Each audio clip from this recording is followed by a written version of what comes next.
দমদমের নয়াপল্লীতে আমরা চলে আসলাম পারমিতাদির বিয়ের অনুষ্ঠানের কাজ করতে। দিদিদের বাড়ি আমাদের এটা প্রথম কাজ, আর সেই জন্যই আমরা সকাল সকাল ক্যাটারিং এর মালপত্র গুছিয়ে পৌঁছে গেলাম জগদ্ধাত্রী ভবনে। চারতলায় সমস্ত মালপত্র উঠিয়ে নিয়ে লেগে পড়লাম কাজে। সবার প্রথমেই আজকের লুচি আর তরকারি দিয়ে ব্রেকফাস্টটা রেডি হয়ে গেল, আর তারপরেই দুপুরের রান্নার আয়োজন শুরু। দুপুরের রান্নার মুগ ডাল সেদ্ধ হতে হতে মাসি ততক্ষণ আমের চাটনির আমগুলো ডুমো ডুমো করে কেটে নিল। এদিকে আমার বর চলে গেল বাজারে, যেখান থেকে খাসির মাংস আর চিকেন আনা বাকি আছে। বেলা প্রায় 12টা সাড়ে 12টা বাজে। আমরা ততক্ষণ ভেটকি পাতুরির মাছগুলো ম্যারিনেট করে নিলাম, আর এদিকে কড়াইতে কিন্তু আলু পটল কষাটাও রেডি হয়ে গেছে। আমরা 30 জনের জন্য বাসমতি চালের ভাতের সঙ্গে ভেজ মুগ ডাল, সঙ্গে ঝুরি আলু ভাজা, আলু পটলের তরকারি, কাতলা কালিয়া আর চাটনির ব্যবস্থা করেছিলাম। সবার খাওয়া দাওয়া শেষ হতে হতেই কিন্তু রাতের স্ন্যাক্স আইটেম গুলো সিঙ্গেল ফ্রাই করে রেডি করে রাখা হচ্ছে। আর বিরিয়ানি বানানোর দাদারাও বিরিয়ানি বানাতে শুরু করে দিয়েছে, কারণ বিরিয়ানি তৈরি করতে কিন্তু বেশ খানিকক্ষণ সময় লাগে। কারণ বিরিয়ানি রান্না করতে সময় না দিলে বিরিয়ানির কিন্তু সেই স্বাদ আসে না। তাও আবার মাটন বিরিয়ানি বলে কথা। মাটনের সাথে সাথে রাইসটাকেও কিন্তু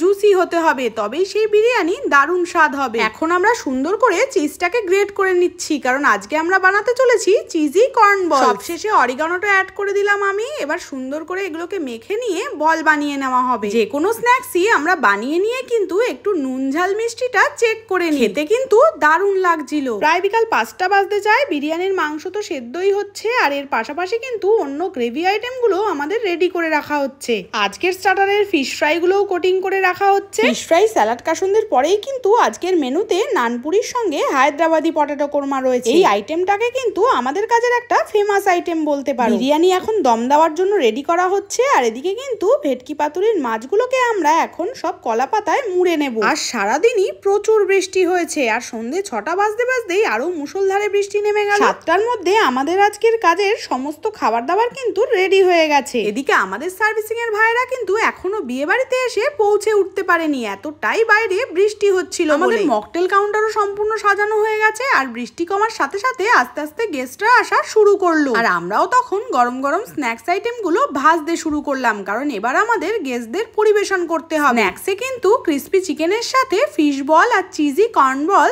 ছিল। এদিকে এত রান্না বান্নার আয়োজন আর বাইরে বৃষ্টি পড়ছে, ভীষণ চিন্তা হচ্ছিল যে গেস্টরা আসবে কিভাবে। প্রথম ব্যাচের খাওয়া দাওয়া শুরু হলো অফিস কলিগদের দিয়ে, আর তাই তো আমরা বিরিয়ানির প্রথম হাঁড়িতে ঘি ছড়িয়ে কেটে ফেললাম। আর যে কজন খেতে বসেছে তাদের জন্য গরম গরম ফিশ ফ্রাইও ভেজে নিয়ে আসা হলো। আর পাতুরি বানাতে কিন্তু খুব একটা বেশি সময় লাগে না, যতটা নাকি কলা পাতায় মুড়াতে সময় লাগে। আজকের মেনুতে গরম গরম সাদা ভাতের সঙ্গে ছিল ভেটকি পাতুরি, আর মাটন বিরিয়ানির সঙ্গে চিকেন কোরমা। শেষ পাতে ছিল আমের চাটনির সঙ্গে পাপড় ভাজা, আর গোলাপ জামুনের সঙ্গে ভাপা সন্দেশ। গ্রাউন্ড ফ্লোরে আইসক্রিম স্টলের ব্যবস্থা ছিল। এদিকে পারমিতাদির সঙ্গে সুভাষিসদার বিয়ে চলছে। এদিকে খাওয়ার ফ্লোরে একের পর এক ব্যাচ বসতে শুরু করেছে, এবং গেস্টরা খাওয়া দাওয়া ভীষণ এনজয় করছে। তোমাদেরকে জানাই অসংখ্য ধন্যবাদ এত দূরে থেকেও বিশ্বাস ভরসার সঙ্গে আমাদের কাজটি দেওয়ার জন্য। আর তোমাদের বিবাহিত জীবন অনেক অনেক সুখের হোক।